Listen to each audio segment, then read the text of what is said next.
오늘 우리에게 주시는 하나님의 말씀은 시편 48편입니다. 예루살렘은 가톨릭, 개신교, 동방종교회, 그리고 이슬람교까지 성지로 여기는 땅입니다. 각 종교마다 예루살렘이 의미 있고 가치 있는 이유가 있습니다.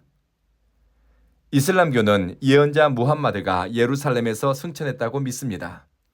그래서 예루살렘 성전이 있던 자리에 황금돈 사원 모스크를 건축했습니다. 개신교와 가톨릭, 동방종교회는 예수 그리스도의 죽음과 부활 사건이 일어난 장소로서 예루살렘을 거룩한 도성으로 여깁니다. 하나님의 구원 사역이 그곳에서 완성되었기 때문입니다. 성경에 등장하는 많은 예배자들이 예루살렘을 사모했던 이유는 그곳에 하나님의 임재가 있었기 때문입니다. 성전 중심의 종교 생활을 하던 사람들에게 하나님의 임재가 있고 하나님을 예배하는 장소는 특별했습니다.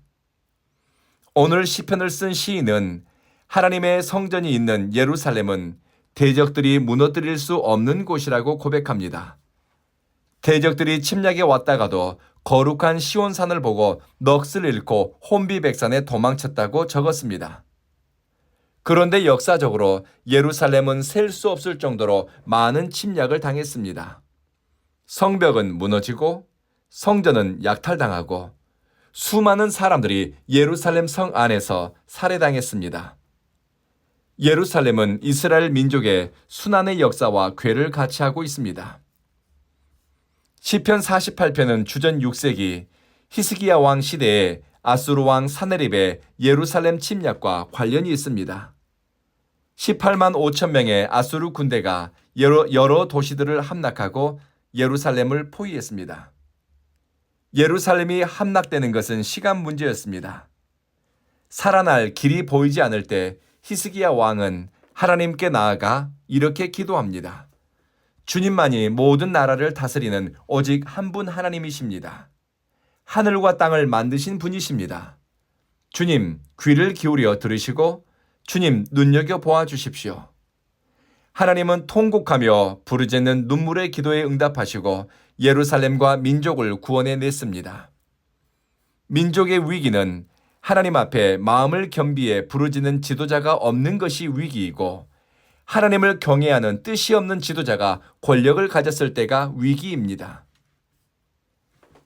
이스라엘은 압도적인 대적들과의 싸움에서 승리하고 보니 그 승리가 자신들에게서 난 것이 아님을 깨달았습니다. 그래서 이런 고백이 나왔습니다. 아, 이곳은 정말로 하나님이 지키시는 곳이구나. 이곳은 하나님이 보호하시는 곳이구나.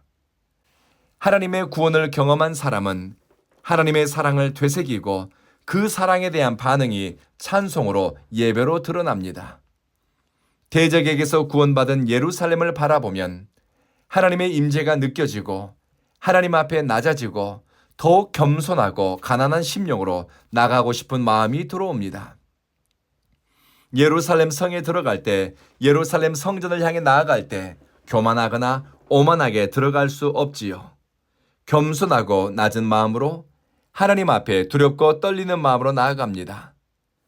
그렇게 하나님의 은혜를 경험하고 구원을 경험한 사람들이 하는 말이 하나님이여, 우리가 주의 전 가운데에서 주님의 인자하심을 생각하였습니다.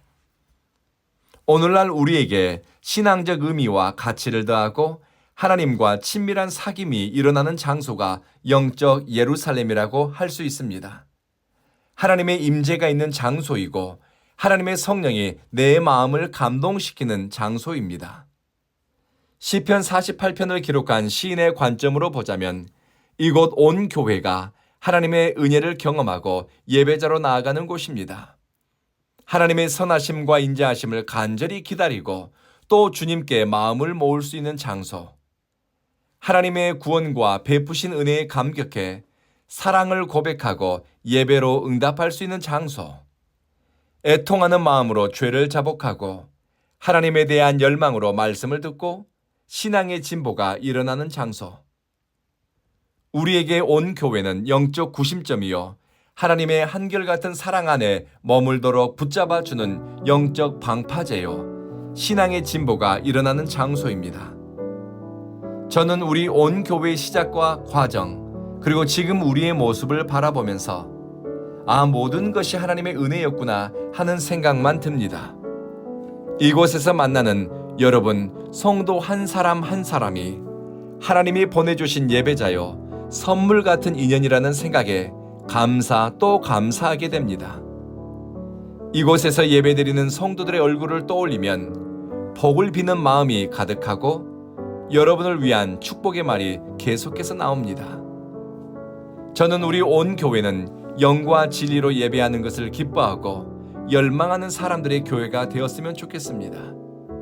영적 구심점을 잃어버리고 떠도는 사람들, 하나님을 사랑하지만 유튜브만 뒤적이면서 신앙의 갈증을 해결하고 싶어하는 가난한 성도들, 그들이 이곳에 찾아와 하나님의 성전 안에서 하나님의 한결같은 사랑을 떠올리고 되새깁니다.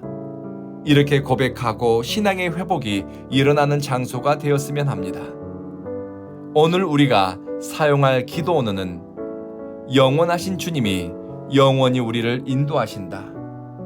하나님의 성전 안에서 우리가 하나님의 한결같은 사랑을 떠올린다입니다. 기도하겠습니다.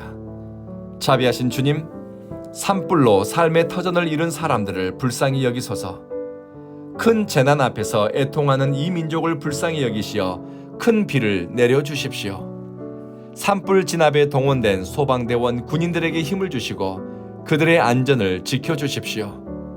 가족을 잃은 유가족들의 슬픔을 위로하시고 정부가 신속하게 이재민을 돕고 사태를 수습하기 위한 조치들을 할 수 있도록 지혜를 주시고 하나된 마음을 주십시오. 역사의 어두운 터널을 지나는 이 민족에게 빛을 비춰주시고 이 혼란한 시대를 넘어 역사 발전을 이룰 수 있도록 민주주의에 대한 열망, 법치주의에 대한 공감대, 평화와 질서, 안녕에 대한 성숙한 시민의식이 발휘될 수 있게 하소서. 사랑하는 주님, 온 교회는 하나님의 선하심과 인자하심을 맛보는 교회 되게 하소서. 오는 주일에도 성령님 이곳에 임재하여 주시고 우리의 예배를 받아주십시오. 예수님 이름으로 기도합니다. 아멘.